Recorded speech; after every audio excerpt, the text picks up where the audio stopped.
Hey everybody, Steve here. Sorry that I missed Monday for a couple of reasons. One is that it turned out to be an interesting day because I didn't record. I'll show you why in a minute.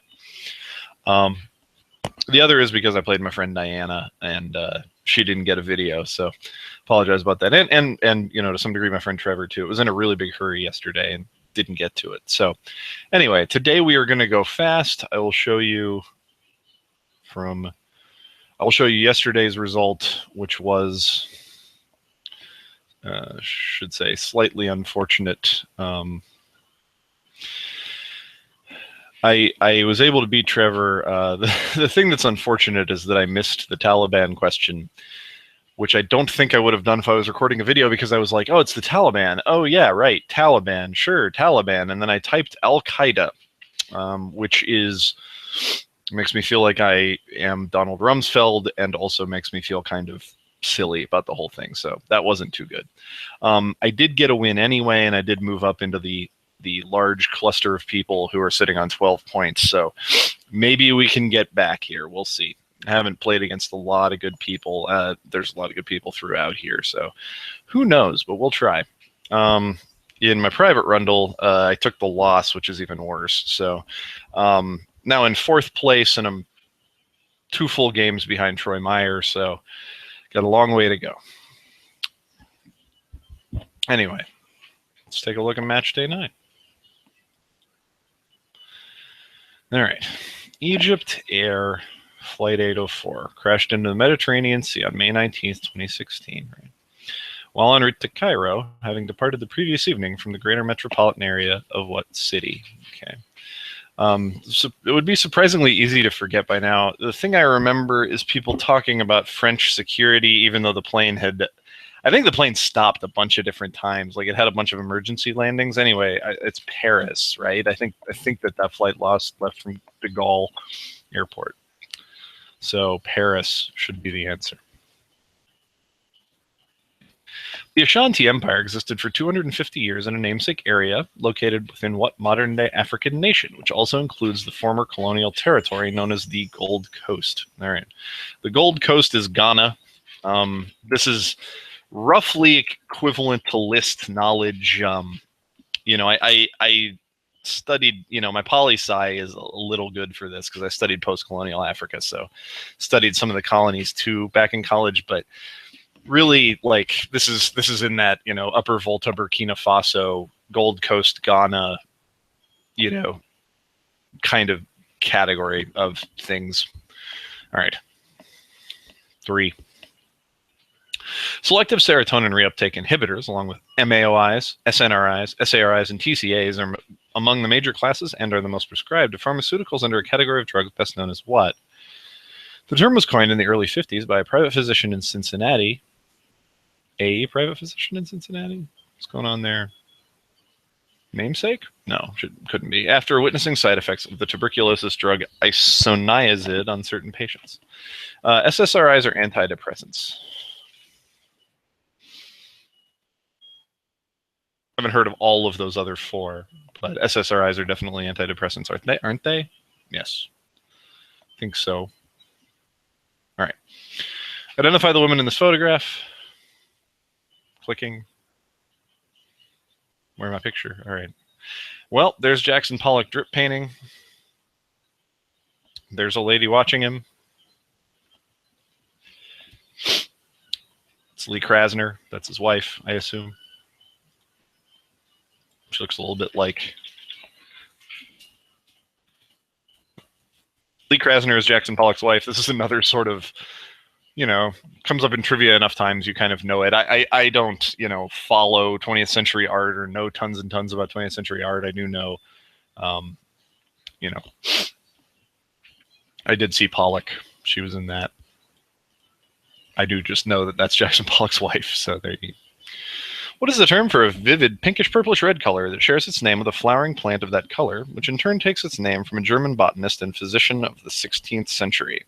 Somewhere in my life I have seen this clue or set of clues roughly verbatim. The answer is fuchsia. I guess the German botanist's name was Fuchs, like our friend Jackie Fox.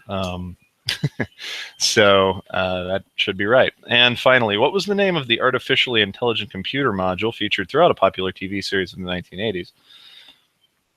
Well, gee, okay. Which was conceived and designed by fictional and eccentric billionaire genius Wilton Knight to control his super high-tech Knight 2000 automobile. Note, name the computer, not the show. Okay, well, the computer in Knight Rider's name was Kit. I believe it was with 2 T's. William Daniels. I've seen half an episode of Knight Rider in my life. And that'll probably stay that way for a very long time because I don't, not interested particularly because it's a very old, silly show. I'm sure I would have liked it as a kid. I just didn't watch it as a kid. So, anyway, I sound judgy. Dude, if you like Knight Rider, go for it. I just, don't think that's high on my list at this point, the Hasselhoff genre. So, all right. Well, all right. So let's look at our main opponent. Andy Kravis is our private Rundle opponent. There's a pretty decent chance he just gets all of these. I'm going to try to set it up so that we give him a 3 on something decently hard. But anyway. Okay. This person has a 74% on current events. It's their second best category. I think I can safely give that a 1. I feel like Gold Coast and Ashanti for some percentage of people is going to be decently close to a just stab. So I'm going to go ahead with a 2 there. Interesting. Amon. Okay. Science 383, though this is, if you've taken or known someone who's taken these, it's a little easier than, what are these kind of magnetic, EM rays or, this kind of thing, easier than hard science because lots of people have taken SSRIs.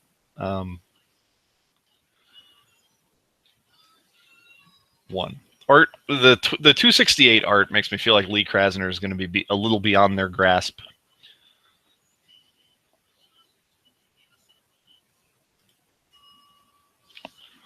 Television 682. This is one of these situations where I wish I knew age. I still feel like... So I have a 2 and a 0? A 1 to 2 and a 0? I guess that's right. So we'll go 2 and 0? 0 for Kit? Or 0 for Paris? I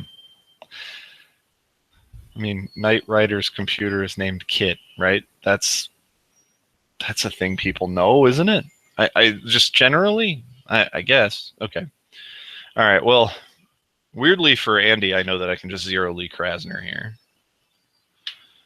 And I'll put a 2 on Kit and a 3 on Paris. I mean, he's not bad at current events. It's just that, it's possible he could forget which city it was because that's entirely possible. More so than he would forget some of these actual pieces of information. I feel like he's got Gold Coast and antidepressants down pretty good. So there's our defense. We're putting the 3 on his hardest category, partially because current events sometimes just misses people if they didn't pay that much attention to that particular story for any number of reasons. And you can see, a lot of the rest of his percentages are really high. So Kit might slip past him in a pinch because it's TV that's probably predates him to a degree. I mean, not literally, but